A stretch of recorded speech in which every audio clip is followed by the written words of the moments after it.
So essentially, all I'm really doing here is I'm just testing to make sure that my mic and my video comes through OBS for YouTube Live. So I've used a few different pieces of software for this, and I keep coming back to OBS for a lot of obvious reasons. One of which is I don't know how many people have tried to stream with any of the alternatives, like the pay alternatives such as Wirecast. But one thing that you will encounter with Wirecast is that you have this incredibly high CPU usage.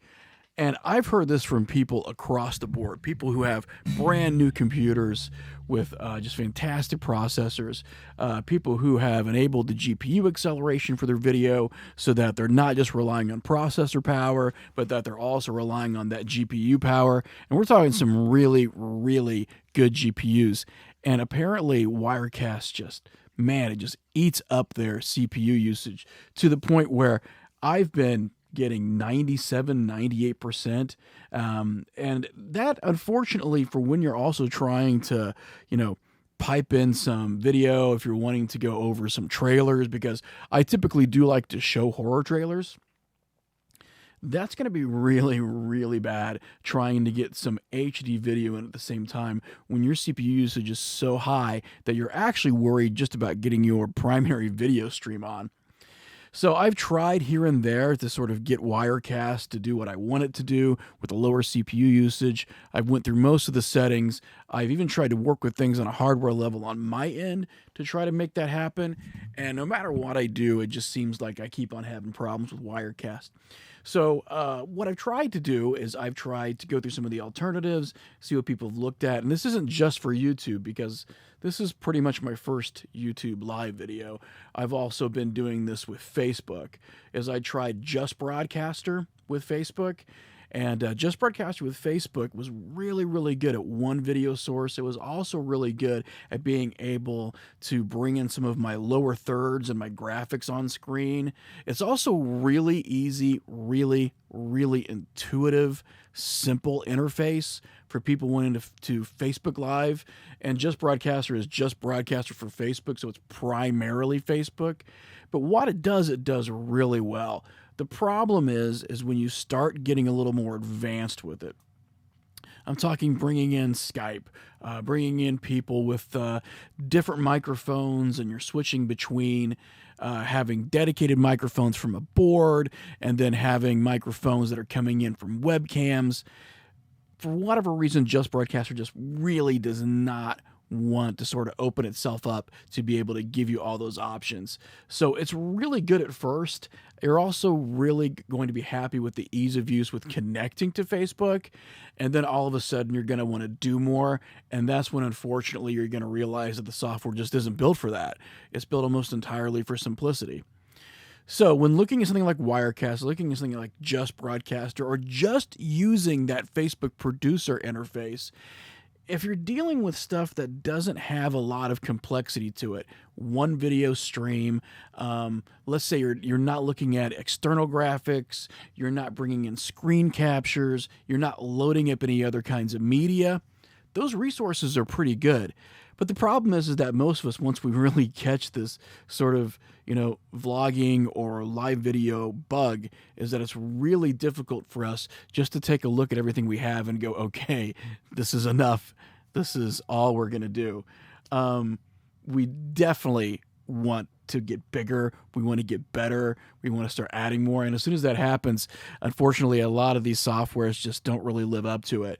The one that I have found, however, that has given me a ton of options and has a really great online community for when I'm wanting to do something and I don't know how to do it yet, is OBS, or Open Broadcast. It's open source, so it's free, which is pretty awesome. It has all the bells and whistles of pay service like Wirecaster. It's just, man, it's a really, really good piece of software. And like I said, it's got a great online community. Because it's free, there are a lot of people using it. So the people that do use it more than likely have encountered the same problems as you. And if they've encountered those problems, either they found a fix for it or they've been able to reach out to somebody who has, and then they've posted that fix. And they're also really, really open about helping out. So I would suggest if anybody's wanting to get into, really getting a show that has some pretty good production value, I would definitely suggest getting OBS. And OBS is also multi-platform. So since I'm running on a Mac, that's always been one of my concerns is I hate learning about a software that I think has everything that I need, only to find out that it's not available for the Mac platform. OBS is both Windows and Mac, and it seems as though most of the plugins, if it's available for the Windows version of the software, it's also available for the Mac version of the software. So that's also a great thing. So since this is my first YouTube live video, I've obviously went ahead and rambled about hardware and software setup and just how much it takes to sort of get a show, even a small show with one person, off the ground. So my name is Ash Hamilton. I own a horror website where we review, we talk about horror films. I also post our podcast called Night Terrors Radio on the same website. That's www.horror, as in horror film, -fix or fix.com. You can just put in HorrorFix on Google and it's going to come up. So I basically spend a lot of my life thinking about and talking about watching horror films. I also collect horror memorabilia. I love action figures, and as you can see, I have a ton of action figures in my background. So those are all things that, essentially are my passions, and horror is my passion. So what I'd like to start doing, especially because, all of us seem to have a little more time on our hands, I do work from home currently. When things sort of get back to normal and when we seal up some of these cracks in the earth, we're going to be able to maybe get back to business as usual. And when that does happen, I probably won't be working from home full time, but I'm working from home now. So I don't have a commute. My lunches are mine. They're around my own equipment, which is pretty awesome. So we have that availability. So I'm going to try to come on here more often and just talk about things that maybe people might be involved in or people are interested in the realm of horror movies. And as you can see, it's going to be real difficult for me to keep it brief because that's just sort of who I am. I'm just going to ramble. I'm going to talk. But a couple things that I would like to talk about that aren't hardware or software, or just me or my site related, is some things that are on VOD right now that I think people might enjoy. Some films that we thought we were only going to see in theaters until they were available on video or streaming.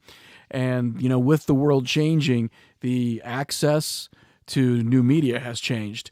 We're seeing a lot of these services that had planned on theatrical releases suddenly say, we're not going to make our money back, so we need to push these for that VOD service in hopes that we can, make some of our budget back. We can, make some of our marketing dollars back.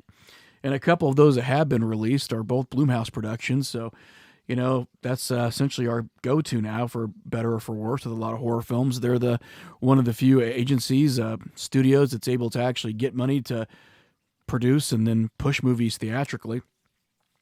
So both movies from Blumhouse I actually did really, really enjoy. I did watch The Hunt, which, we're not really looking at a great new concept here. The Hunt, for the most part, has been done in a lot of different ways. It's been done in a much more gallow, gore-filled way with Hostel. There are some similarities there. It's this idea, and even sort of a purge aspect to it too, I think, in a lot of ways. But it's this idea where, the social elite are always going to sort of come in and, basically kill us. The social elite is coming in and trying to kill us. So I actually got a box here with new toys in it. So I think what I'm going to do is, since this is sort of ad hoc and I don't really have a whole lot of programming or producing right now, since this is my first attempt at YouTube Live, is I think I'm going to see what toys came in today. So my wife just came in and she brought me my USPS box. I know that I've ordered some stuff. I'm pretty sure I know what's in here. So I'm going to go ahead and rip this sucker open, and we can see this might be horror related. It might not be horror related because I do buy a lot of action figures. So this is pretty awesome. I don't know if you guys were around the 80s, and for those of you that were, there was a toy line that I absolutely loved. It was sort of creepy. It was sort of like horror in a way because it was these guys who rode around on like bugs and spiders, and they were these insect guys. God, I always loved these guys. They were called sectars. So this is just a loose figure of one of the sectars, but I don't know if you can see it. But yeah, these webcams just do not actually want to focus on anything in the foreground. If they see that there's a face back here, it's just automatically going to try to focus in on the face no matter what. It looked like it was going to try to do it, but obviously my lazy bastard webcam did not. But anyways, this is a sectar, so this came in. These were actually all purchased on an online auction. Now that I've opened it up, I know what these are. By a friend of mine who owns a collectible store in Indianapolis called Grayskull Collectibles. You might want to look him up. His name's Terrence Muncie. He's got a lot of really, really cool stuff in his store. These were actually so nice and inexpensive on the online auction that I had to go ahead and get myself another Perseus figure from Clash of the Titans. This is one of the original Perseus figures. And actually, if you look back, I'll see if I can... Right here is another Perseus figure in the background. So now I've got two of them. But I bought one because I might want to modify one. Sadly, neither of them have their weapons, which just kind of stinks. And then I believe I have a carded figure, a new carded figure in here that I purchased too. Or at least I should. The cool thing about this is that these were shipped out really quickly because I think I bought these less than a week ago. So for these to already be in my hands is pretty awesome.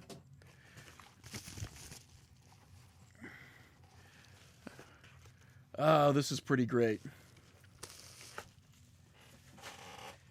So yes, even though I do love horror films, I also am a huge Star Wars nerd.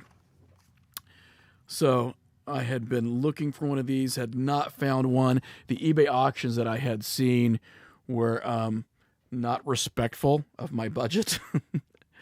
So my buddy Terrence over at Grayskull Collectibles had one of these, and it was on the online auction on Facebook.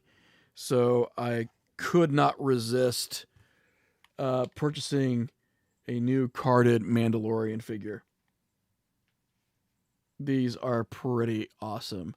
I kind of wish now that I would have purchased the Cara Dune figure too, but it's okay. The Mandalorian figure is absolutely awesome. I love the fact that they've went with the original packaging for it too. I mean, I could put these with my old 3 3/4 inches and it would sit right beside them and look real nice and contemporary. All right, this was the first time we went on YouTube Live and not Facebook Live. So hopefully anybody that did come in are enjoying it. If you do see this later on, leave me a message. If there's something you want to take a look at, let's take a look at it together. We'll talk about it together. I do plan on coming online and actually talking about, and since I wear the shirt, talking about the real 3D or the side-by-side 3D version of Friday the 13th Part 3. That's something I don't think I've actually talked about in a video yet, aside from maybe on my podcast. So next video we'll be talking about Friday the 13th Part 3 in 3D. That's the side-by-side version. That is not the anaglyph version. So that is not the blue and red version that came with the Blu-ray or the DVD. This is an actual side-by-side version that's floating around out there. And we'll talk about that, as well as maybe some other 3D releases that people did not realize were on the market, even though it's sort of a sidebar market item. All right. Thanks a lot, guys. Talk to you soon.